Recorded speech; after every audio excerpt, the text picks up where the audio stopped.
Bonjour à tous, j'espère que vous allez excellemment bien. Aujourd'hui, on se retrouve pour parler cyclisme, pour faire le débrief des championnats de France 2023. La course sur route, la course en ligne surtout de ces championnats de France 2023, la course homme. On va revenir un petit peu sur tout ce qui s'est passé, mais comme vous pouvez le voir, il s'est passé pas mal de choses parce qu'il n'y a pas grand monde au niveau des résultats. Je rafraîchis même pour voir si on a enfin tous les coureurs qui ont abandonné, mais ils doivent finir à 20 ou 23 coureurs à l'arrivée. Ça a vraiment été une hécatombe ces championnats de France. Pour plusieurs raisons, il faisait plus de 30 degrés et on a l'impression comme ça, mais dans le nord, quand il fait plus de 30 degrés, je peux vous dire que ça tape sévère. Par exemple, par chez moi, quand il fait 30 degrés, bon, je vais pas dire que ça va, mais vraiment dans le nord, tu as l'impression qu'il fait 40. Voilà, c'est vraiment assez dur quand il fait chaud dans cette région-là du globe. Et il a fait très chaud du côté de Cassel, beaucoup de soleil. Surtout, ça n'a pas débranché de la journée. Hein. Je rappelle qu'hier, les filles ont couru à 33 à l'heure. Les filles, déjà, ça n'a pas débranché sur 100 km. Regardez la moyenne, 39 388. Ça veut dire que ça n'a vraiment pas débranché. Et les filles, il y avait 100 km, les garçons, il y en avait 230.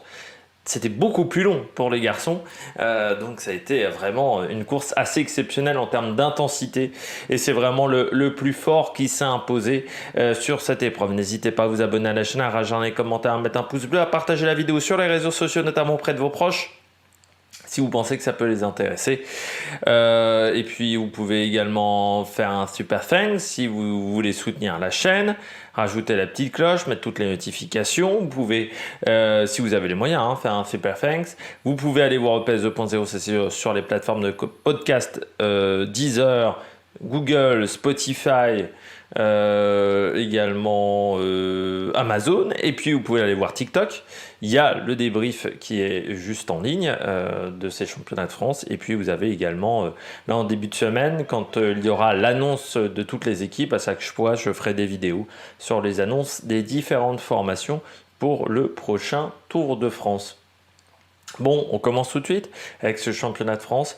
Quelle course, 224 km, vraiment fait à très très haute intensité, c'est-à-dire qu'au bout d'un tour et demi de course, les premières banderilles ont commencé et ça n'a pas débranché, c'est-à-dire qu'à 200 km à fond, mais vraiment 200 km à fond. Déjà hier les filles c'était assez impressionnant, mais du côté des filles c'était seulement 100 km. C'était pas le parcours d'une classique. Là, 230 km, c'est un Tour de Lombardie, 224 en comparaison. Et vu le dénivelé, on n'était pas loin du Tour de Lombardie. Mais ça n'a pas arrêté pendant toute la course. Ça n'a pas arrêté. Vraiment avec un parcours démentiel. Du côté de Cassel, ces deux montées qu'on fait extrêmement mal. On ne pouvait pas gérer sur ce parcours. Et puis avec des équipes qui ont voulu animer la course et qui ont animé la course. Notamment la Groupama et Arkea qui ont décidé au bout d'un tour et demi de course de lancer une grande offensive à 22 coureurs. Notamment avec Romain Grégoire qui a fait un gros travail, notamment avec Thibaut Pinot également qui a fait un gros travail. Et puis après, il n'y a jamais eu vraiment de temps mort. Total Energy a tenté de revenir, ils ont explosé. Cofidis, ils ont tenté de revenir, ils ont explosé. AG2R, ils sont revenus, mais bon, au final, il y en a quand même un qui a bien explosé, c'est Benoît Cosnefroy, qui a quand même fini la course, alors que vraiment il était dans un sale état, Benoît Cosnefroy. Les équipes continentales n'ont jamais pu vraiment exister sur ce parcours. Les Trek ont été très bons dans une course un peu de l'ombre, ils ont bien géré. Et la Groupama qui a toujours eu un coup d'avance et qui avait les coureurs aussi qui étaient performants pour avoir ce coup d'avance, ce qui n'était pas le cas d'Arkea, qui n'avait pas forcément les bonnes cartes, mais vraiment une course assez exceptionnelle. Et bon, certains disaient, je comprends pas pourquoi Christophe Laporte n'est pas venu, quand tu vois la difficulté du parcours. Bon, Christophe Laporte, il avait aucune chance d'être performant. Du côté de la DSM, on n'est pas venu non plus du côté de Romain Bardet, mais on voit que c'était très compliqué surtout avec les conditions climatiques. On voit que Pinot, c'est ce qui lui coûte aussi, même si c'est rassurant de voir qu'il est 7ème, parce que ça montre que malgré des conditions climatiques qui n'étaient pas vraiment bonnes, malgré les pavés, c'est pas vraiment sa tasse de thé les pavés à Thibaut Pinot, malgré une descente qui n'était pas facile, avec des pavés, il finit quand même 7ème de l'épreuve. Mais on a rarement. Enfin, ça fait depuis 2003, hein. Moi, j'ai vu le titre de Didier Rousse à l'époque, que je regarde les championnats de France. J'ai vu Thomas Vauclair. Ça faisait depuis longtemps, je pense, depuis peut-être le titre de Christophe Moreau. Donc, ça doit être 2007. De tête, le titre de Christophe Moreau, où du souvenir que j'ai, le parcours était assez difficile et la course. Vraiment, je me souviens que France 3 prend le direct, je pense, à 15h30. Je crois que Moreau est déjà en tête à ce moment-là de la course. Enfin, vraiment, tout s'est déjà décanté.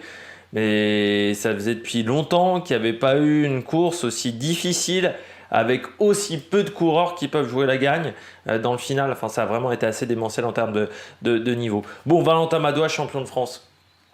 C'était presque pas normal qu'il soit pas encore champion de France, Madouas, mais il n'y avait pas forcément eu toujours des parcours qui lui convenaient. Parfois, il était passé à côté aujourd'hui aussi. Non, il a bien que 26 ans, parce que quand j'ai entendu il avait que 26 ans, putain, moi, je pensais qu'il en avait déjà 28, mais hein, il est professionnel depuis. Il avait déjà été stagiaire en 2015, mais il est professionnel depuis 2018.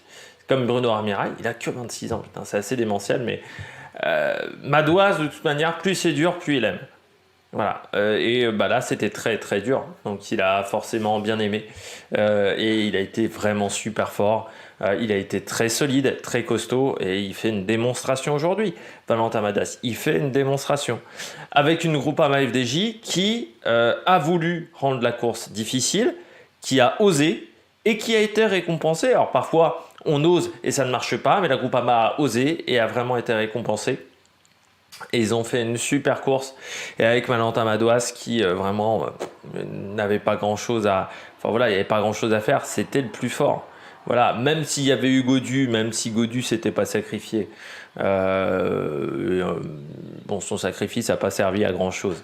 On va revenir là-dessus, mais de toute manière, Madois aurait gagné, je pense, parce que c'est pas Galopin qui aurait été le chercher, c'est pas non plus Nance Peters qui aurait été le chercher. Quand tu regardes un petit peu le top 10, à part s'il avait été surpris, mais personne ne pouvait vraiment aller le chercher. C'était le plus fort aujourd'hui. C'était vraiment le coureur qui a toujours eu ce temps d'avance. Et quand c'est le coureur le plus fort, qui a la meilleure stratégie et en plus qui a la force collective derrière d'avoir un surnombre, il n'y a pas grand chose à faire. Il s'est pas raté. Malgré le fait qu'il ait eu un problème mécanique dans le dernier tour, il gagne quand même avec quasiment 2 minutes d'avance. Voilà, il était au-dessus Madois. Il n'y avait rien à faire pour l'en empêcher, pour aller le battre au niveau du titre. Deuxième, Rudy Mollard. C'est bien pour Rudy. C'est un coureur qui n'a pas un petit palmarès comme Rudy Mollard, qui a fait des top 10 sur Paris-Nice, sur les courses d'une semaine. Maillot de leader sur une Vuelta aussi, Rudy Mollard. Mais c'est un coureur qui est pas tombé aussi peut-être dans la bonne époque, parce qu'il y a 15 ans, à l'époque des Thomas Vauclair et autres, tout le monde se souviendrait de Rudy Mollard, et j'ai peur qu'on ne se souvienne pas trop de Rudy Mollard après sa carrière, alors que c'est vraiment un super coureur, qui a un bon petit palmarès. Alors il n'a pas changé d'équipe, c'est vrai qu'il est resté chez Groupama pendant toute sa carrière, mais il fait un énorme travail de l'ombre. Maintenant, il fait un énorme travail d'équipier, c'est vraiment un coureur qui est vraiment important. Voilà, il a fait le job. Il a tenté d'amener Madois le plus loin possible. C'est vrai qu'il se fait un peu avoir quand Madois et Gaudu partent. Lui, il n'est pas tout de suite dans la roue, donc il est obligé de faire un effort et ça lui coûte énormément à ce moment-là. Il l'a dit en interview, mais c'est vrai que je peux confirmer, il fait un énorme effort à ce moment-là, à l'image ça se voyait. Et ensuite, du côté de Mollard, il se retrouve à avoir un temps de retard par rapport à Madois. Il a donné le maximum avec Madois. Bon, après, à partir du moment où Madois il pouvait pas continuer avec lui. Et puis derrière, il a quand même bien géré avec Bernard et Galopin, parce qu'ils ont tenté Julien Bernard et Galopin à plusieurs reprises. Il y a même un moment où il y a Bernard qui attaque dans la dernière descente de la côte de la version Dunkerque du Mont Cassel. Et Galopin, donc il se met devant, il fait tout Galopin pour pas que Rudy Mollard puisse le dépasser facilement, mais il arrive à trouver l'ouverture et il revient. Ils lui ont pas donné une tâche facile. Vraiment les deux de la Trek Segafredo. Mais voilà, Rudy Mollard, voilà, il prend la deuxième place. C'est une belle performance, doublé pour la Groupama, mais c'est mérité pour la Groupama parce qu'ils ont animé la course pendant toute la journée. Et puis c'est bien pour Rudy Mollard parce que lui, il a lancé la course de très très tôt. Il fait partie des coureurs qui étaient vraiment en éclaireur, donc vraiment belle perte de la part de Rudy Mollard. Julien Bernard, troisième. C'est classe ce qu'a fait Tony Galopin. Alors chez France Télé, on en a parlé un petit peu. Bon, on n'en parle pas trop quand même. Non, c'est classe ce qu'a fait Tony Galopin. Mais là aussi, on récompense Julien Bernard, qui est vraiment un mec de l'ombre. C'est un mec qui est fantastique parce que ça fait depuis 10 ans, plus de 10 ans quasiment. Julien Bernard, c'est de 2015, non, je dirais, sa première année chez les pros. 2016, j'étais pas loin. Mais qui a 31 ans, coureur qui est né à Nevers, qui est bourguignon, qui est nivernais, comme son père, qu'on a souvent, on rappelle tout le temps son père, ça c'est vrai que c'est chiant, parce que comme Madouas, ils ont fait la même chose avec Madouas, de rappeler, le fils de Laurent Madouas, de l'autre côté, non, je pense que maintenant, que ça soit Valentin Madouas et Julien Bernard, on n'est plus obligé de dire qu'ils sont le fils d'eux, je crois qu'ils ont assez de notoriété pour qu'on arrête de dire que c'est les fils d'eux. Et Julien Bernard, qui... ils ont très bien géré Trek Segafredo. Ils étaient que deux, ils étaient en sous-nombre. Alors c'est vrai que vu comment le parcours était compliqué, ça se faisait surtout physique. La stratégie était pas simple. Enfin, c'était pas forcément ce qui était le plus omniprésent sur ce parcours, mais il fallait pas avoir un temps de retard. On a vu que ça soit chez les filles, chez les amateurs et là chez les pros, sur ce circuit-là, tu avais un temps de retard, c'était fini. C'était vraiment fini. Il y a une mouche qui m'embête là, je vais la claquer. C'était terminé, c'est-à-dire que ta course était terminée complet. Ils n'ont jamais eu le temps de retard. Je trouve que tactiquement, la Trek, ils ont super bien couru, toujours un peu dans l'ombre. Ils se servaient du travail des autres coureurs, mais ils ont vraiment super bien couru, que ça soit Julien Bernard et Tony Galopin. Bon, après, ils sont tombés sur plus fort. De toute manière, je pense que même Madouas, en étant à deux coureurs, si Madouas avait été à la place de Tony Galopin, on va dire, en n'ayant qu'un seul équipier, je pense que Madouas, il était champion de France. Vraiment, il était au-dessus et il était très fort. Nance Peter 5e. Alors, Tony Galopin 4, Nance Peter 5e. Ils sauvent les meubles pour AG2R parce que AG2R, ils ont failli être pareil que Cofidis, pareil que Total Energy.